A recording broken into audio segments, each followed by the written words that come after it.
Bonjour à tous, j'espère que vous allez bien. Une fois de plus, aujourd'hui, on va continuer notre série pour aligner notre vie spirituelle au plan de Dieu. Et aujourd'hui, on va parler d'un sujet important, remporte la guerre de ton destin. C'est un grand sujet, on est tous intéressés à accomplir notre destinée, on veut tous aller dans la direction que le Seigneur a prévue pour nous, dans ses plans, dans ses projets. Et aujourd'hui, en fait, on va prendre l'exemple de certaines personnes dans la Bible.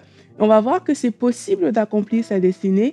Ça ne se fera pas peut-être de la manière la plus évidente et la plus simple, mais c'est possible de le faire lorsqu'on fait tout simplement le choix de marcher avec Dieu. Je vais vous encourager aujourd'hui et je veux aussi également dire à des personnes que c'est pas parce qu'aujourd'hui vous semblez peut-être fort spirituellement que la victoire de la destinée est déjà remportée. La Bible nous dit que celui qui croit être debout, qu'il prenne garde à ne pas tomber. Donc, c'est facile. Il faut juste se dire, OK, peut-être que le Seigneur m'a montré quelque chose. Peut-être que je suis dans la direction de mon appel.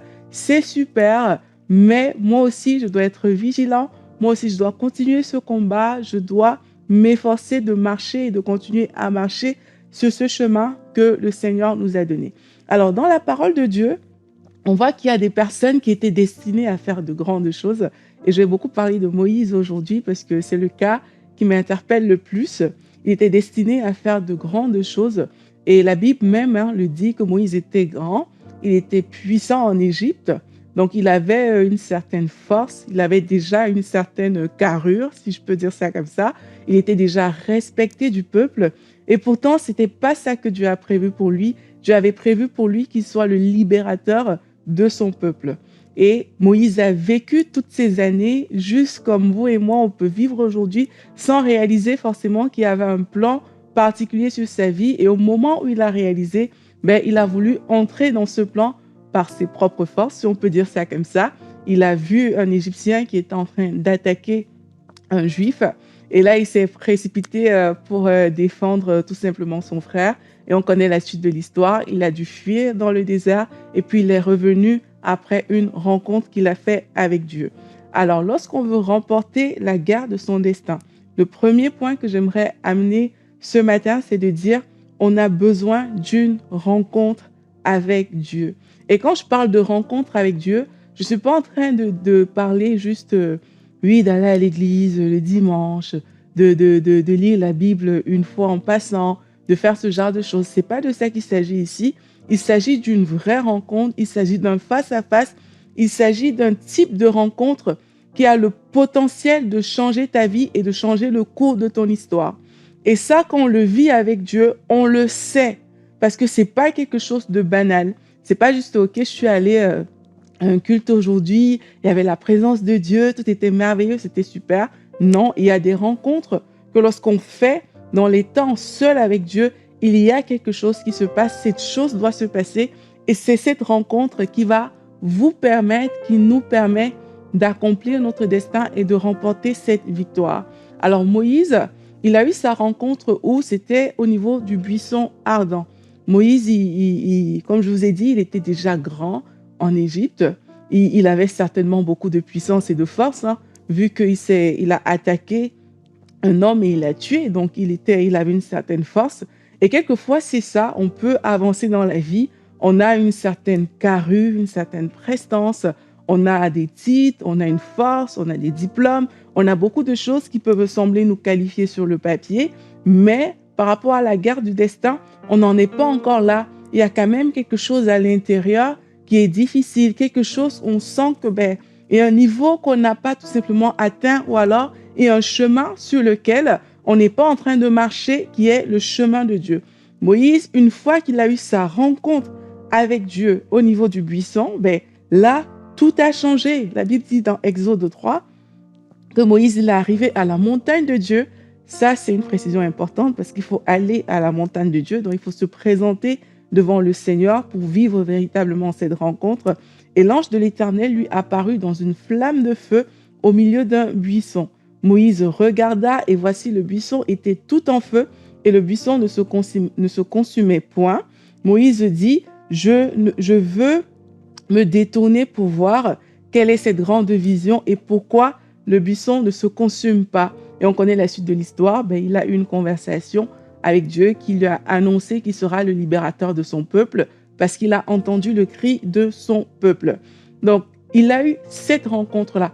On a d'autres cas dans la Bible. Pareil avec Jacob. Jacob, on connaît plus ou moins son histoire. Il a fui lorsqu'il a volé le bras de naissance de son frère. Il vit dans ce pays là où il est. Et à un moment, il doit retourner pour rencontrer son frère. Et la Bible dit, Jacob demeura seul. Et alors qu'il est demeuré seul, qu'est-ce qui s'est passé? Jacob a lutté avec Dieu, avec l'ange de Dieu.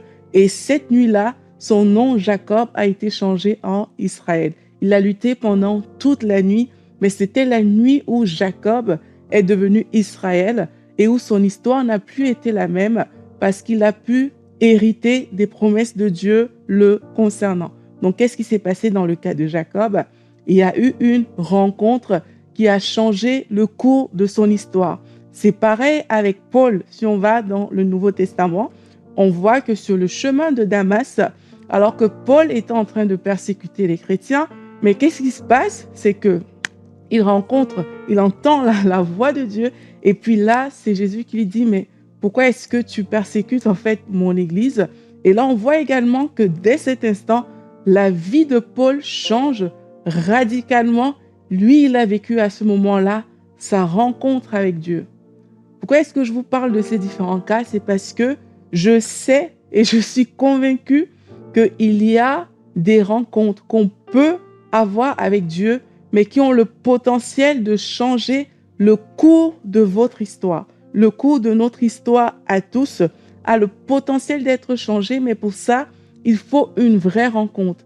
Il faut pouvoir se tenir dans la présence de Dieu et peut-être comme Jacob, lutter jusqu'à ce que tu sais que, ok, aujourd'hui Dieu m'a rencontré. Seigneur, je ne vais pas te laisser partir si aujourd'hui tu ne changes pas le cours de mon histoire. Donc, ça passe par une vraie rencontre. Ça va prendre le temps que ça va prendre pour différentes personnes, mais il faut arriver à ce niveau-là. Il faut arriver au niveau où vous sentez qu'il y a des choses qui se passent avec Dieu dans votre vie. Pas juste des éléments extérieurs, pas juste de belles prédications qui viennent remplir votre âme, mais où au niveau de votre relation avec Dieu, il y a vraiment quelque chose qui se passe. Vous pouvez prier et dire à Dieu, mais Seigneur, aujourd'hui, je veux vraiment te voir, je veux vraiment te rencontrer, je veux que quelque chose se passe dans ma vie, cette chose doit arriver, je veux vivre cette rencontre qui change tout. Et c'est possible avec Dieu. C'est lorsque vous serez dans ce temps avec Dieu que vous allez recevoir des instructions comme Moïse. Il a reçu à ce moment-là qu'il devait être le libérateur du peuple d'Israël. Et c'est pareil pour chacun de nous. Dieu ne fait exception de personne lorsqu'on passe du temps avec Dieu, mais c'est là où on peut vivre des touches, on peut vivre des rencontres, une rencontre exceptionnelle, extraordinaire. Et lorsqu'on sort de cette rencontre-là, on est qualifié pour la suite des choses en fait. Plusieurs personnes ne remportent pas la guerre de leur destin parce que le chemin de la destinée, comme j'ai dit au début de cette émission, il est jonché d'embûches. Et il y a beaucoup de choses qui vont se présenter devant vous.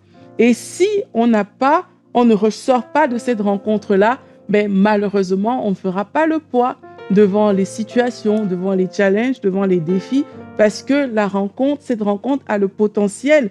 Là où Moïse, hier, il fuyait encore parce qu'on l'avait accusé d'avoir tué un Égyptien, mais là, il revient, il retourne devant Pharaon et il commence à parler avec lui. Laisse partir le peuple. Pourquoi? Il y avait une rencontre. Qu'est-ce qui s'est passé entre la personne qui avait peur devant juste un simple citoyen et la personne qui a le courage de se présenter devant la plus haute autorité qui est Pharaon? Et il y a eu une rencontre. Qu'est-ce qui s'est passé dans la vie de Paul pour que lui qui persécutait les chrétiens, il change radicalement de vie et il subit tellement de méchanceté. Il lui-même, sa vie, il est quasi condamné à mort parce que voilà, il veut servir maintenant le Seigneur. Mais qu'est-ce qui se passe dans cette vie-là? Il y a eu une rencontre. Qu'est-ce qui fait que Jacob, il retourne vers son frère et que sa vie est complètement différente alors qu'il avait tant de peur, il paniquait et tout, et que son histoire change? Il y a eu une rencontre avec Dieu. Et c'est cette rencontre que j'aimerais que tous on puisse vivre au sortir de cette émission. Et pour pouvoir vivre cette rencontre, mais ça prend juste de se soumettre à Dieu et un vrai abandon. Plusieurs parmi nous, on espère remporter la guerre du destin, on espère avancer dans la vie avec notre propre force, avec notre propre puissance. Mais la Bible nous dit dans le psaume 20, verset 6, « Je sais déjà que l'Éternel sauve son oint, il l'exaucera des cieux de sa sainte demeure par le secours puissant de sa droite. » C'est avec Dieu qu'on peut le faire. Ceux-ci s'appuient sur leurs chars, ceux-là sur leurs chevaux. Nous invoquons le nom de l'Éternel, notre Dieu. Ça veut dire quoi? Ça veut dire que pour remporter cette guerre, c'est pas la force du cheval ou du char qui va le faire. C'est pas la force de votre diplôme, c'est pas la force de votre sagesse humaine qui va le faire, mais c'est en s'appuyant sur Dieu qui est celui que vous avez rencontré dans ce lieu secret. C'est en s'appuyant sur Dieu que la guerre du destin sera remportée. Et tout au long de ce chemin, comme on a vu pour Moïse, même lorsqu'il y aura des obstacles, Pharaon, il a dit plusieurs fois, « Non, niet, je ne laisserai pas partir ce peuple. » C'était des obstacles qui se sont présentés devant lui. Et lorsqu'il y avait ces obstacles-là, il retournait dans la présence de Dieu. Dieu pouvait lui parler. Dieu lui donnait de nouvelles instructions. Dieu lui disait, voici la plaie que je vais amener au niveau du peuple. Donc, lorsqu'il y a des obstacles, c'est la force de la présence de Dieu qui te couvre, qui te donne de nouvelles instructions et qui te permet tout simplement d'avancer. Et si tu n'as pas ce réflexe de la rencontre avec Dieu, ce réflexe où tu vas demeurer dans sa présence jusqu'à ce qu'il te parle, jusqu'à ce que tu peux sortir de là en ayant une nouvelle force, une nouvelle vigueur pour aller affronter ton géant, comme Moïse est allé affronter Pharaon. Mais c'est à ce moment-là, en fait, que tu es comme, oui Seigneur, tu l'as dit, je peux le faire. Ta force, ton appui, ton secours, ça vient de la présence de Dieu. La Bible dit, le cheval est équipé pour le jour de la bataille, Proverbe 21, verset 31, mais la délivrance appartient à l'Éternel. N'aie pas peur des obstacles que tu rencontres sur ton chemin.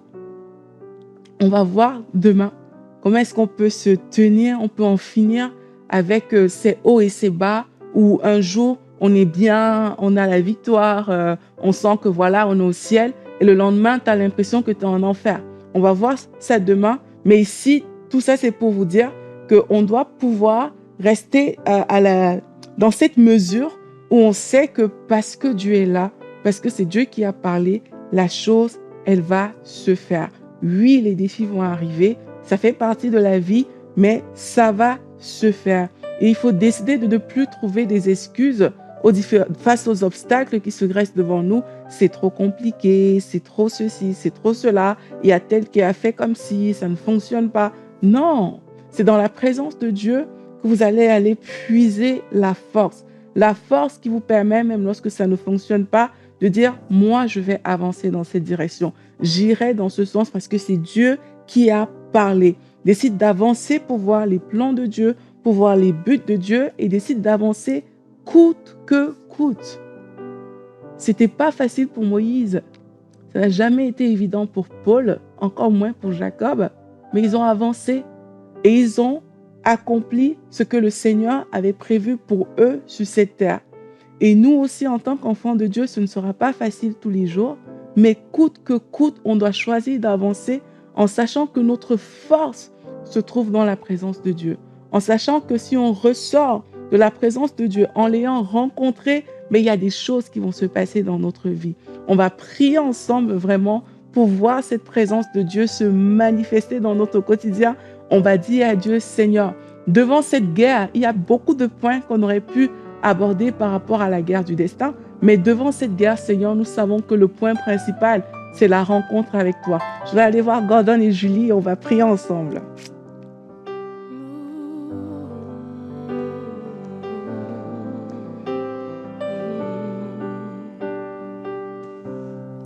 J'ai décidé de ne plus reculer. Je suis venu déclarer le passé est passé en lui. Les choses ont changé. J'ai donné ma vie à Christ. J'ai décidé décidé de ne plus reculer. Je suis venu déclarer, le passé est passé, en lui les choses ont changé. J'ai donné ma vie à Christ, j'ai décidé d'avancer.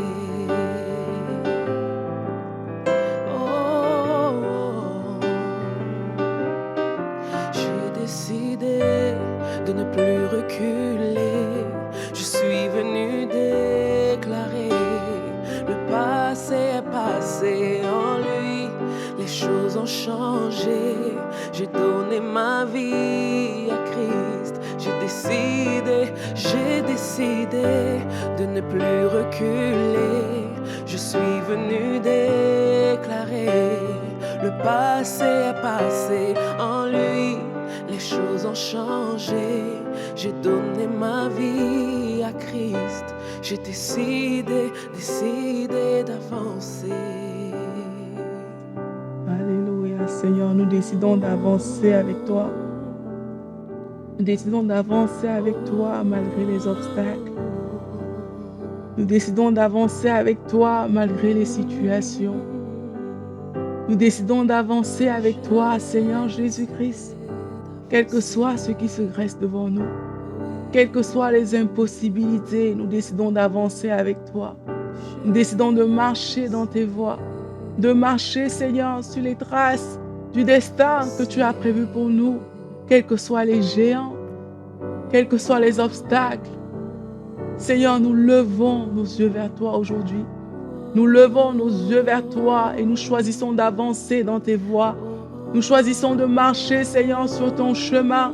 Nous choisissons, Père éternel, le chemin étroit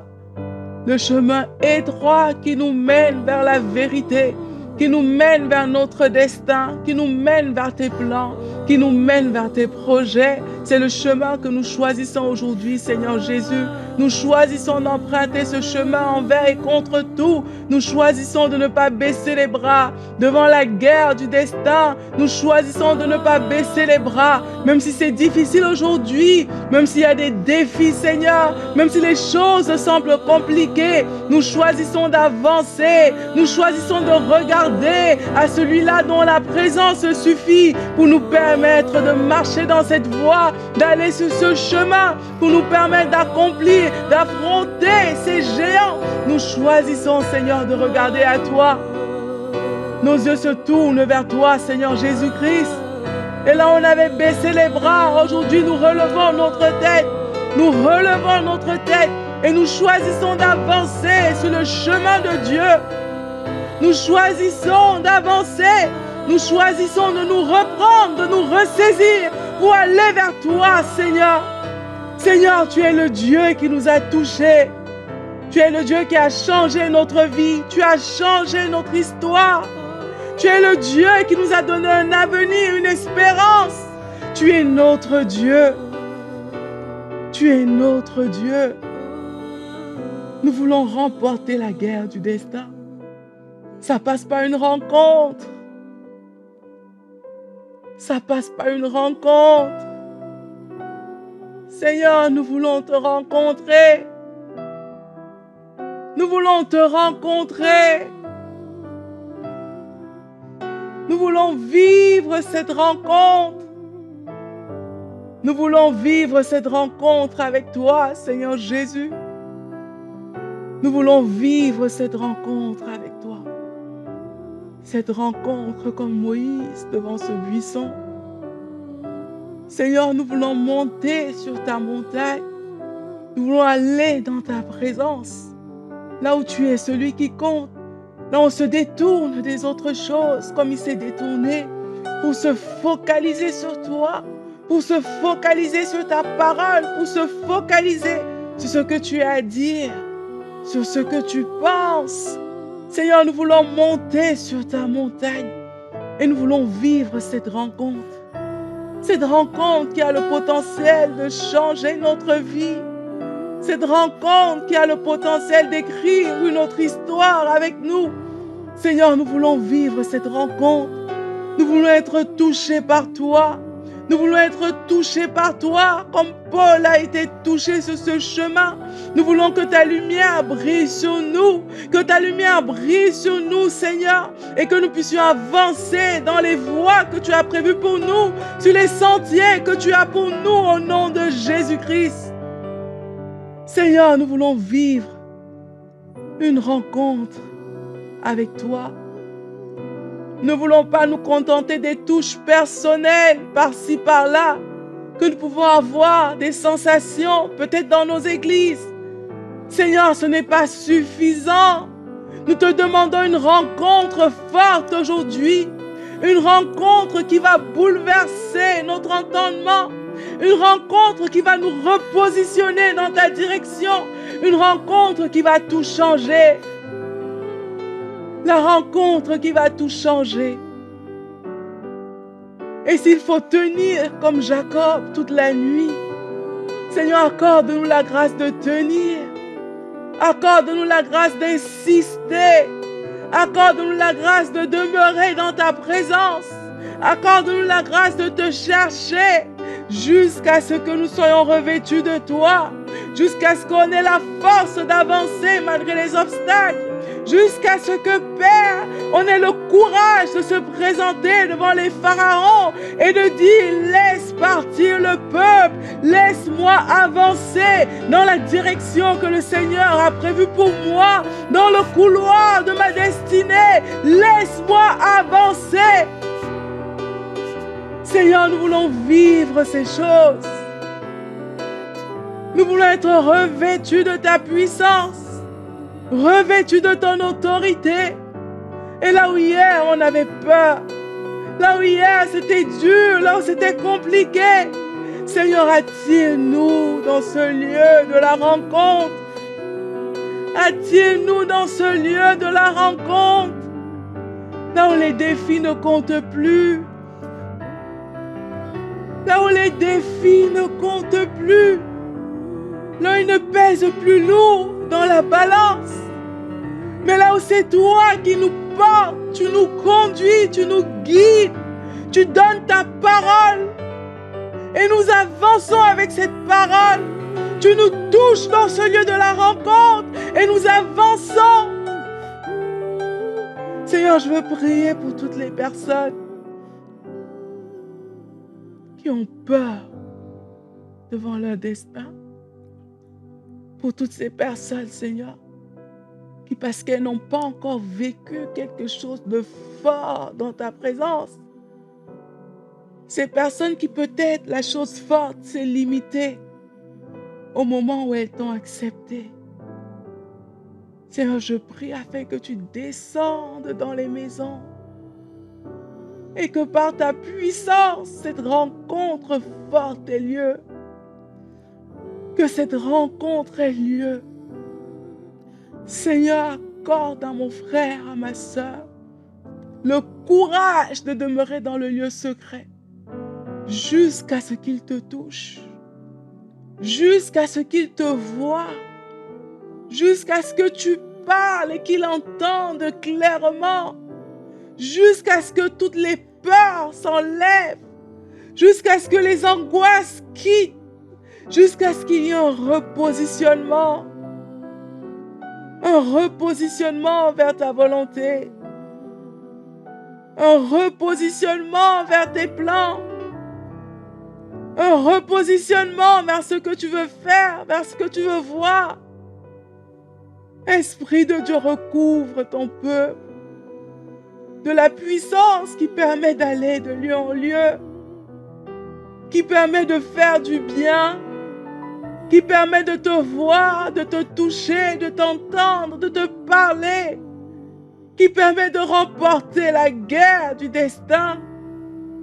Saint-Esprit, tu es le seul capable de le faire. Tu es le seul capable de le faire. Saint-Esprit de Dieu, touche. Saint-Esprit de Dieu, touche. Saint-Esprit de Dieu, inonde. Saint-Esprit, remplit. Saint-Esprit, déborde. Saint-Esprit, déborde. Je veux prier pour toutes les personnes qui ont du mal à tenir dans leur temps de prière avec Dieu. Vous avez du mal à décoller dans la prière. Vous avez du mal à connecter avec Dieu. Vous avez du mal à rester dans sa présence. Alors que c'est dans cette présence que se joue votre destin. Alors que c'est là que se joue votre vie. Je veux prier pour toutes ces personnes maintenant, Père, afin que la soif du lieu secret s'attache à leur cœur. Que la soif du lieu secret s'attache à la vie de mes frères et de mes sœurs. La soif de te rencontrer, la soif de te connaître, la soif de vouloir encore plus, toujours plus de toi, Seigneur. La soif, Seigneur, de te vivre. Que cette soif s'attache à mes frères, que cette soif s'attache à mes sœurs. Saint-Esprit, impulse cette soif au nom de Jésus-Christ. Impulse cette soif au nom de Jésus. Impulse cette soif. Et que mes frères et mes sœurs vivent une rencontre. Qu'ils vivent une rencontre avec toi. Que leur vie soit changée. Que leur destinée soit changée. Que leur cœur soit vivement touché. Des cœurs touchés dans ta présence. Des cœurs touchés. Et je vois des personnes dont le cœur est ébranlé dans la présence de Dieu. C'est bon signe. Seigneur, accorde la grâce à tes enfants de vivre des choses fortes avec toi. Des choses qui leur permettent d'affronter des obstacles et de dire j'avance parce que je sais en qui j'ai cru. Seigneur, accorde-nous cette grâce au nom de Jésus-Christ. Seigneur, viens toucher. Viens toucher. Il y a tellement de gens qui ont besoin de remporter la guerre de leur destin.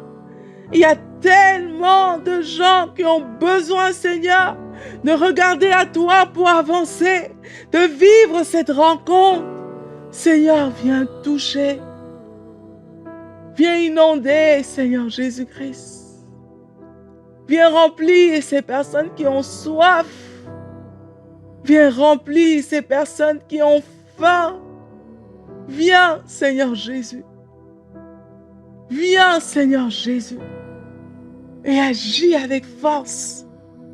Agis avec puissance. Agis, Seigneur, selon ta grandeur dans la vie de mes frères et sœurs. Alléluia. Alléluia. Demain, on va voir comment finir avec les hauts et les bas de la vie chrétienne. Comment demeurer ferme, même si les situations semblent compliquées. À demain pour une nouvelle émission de Prière inspirée.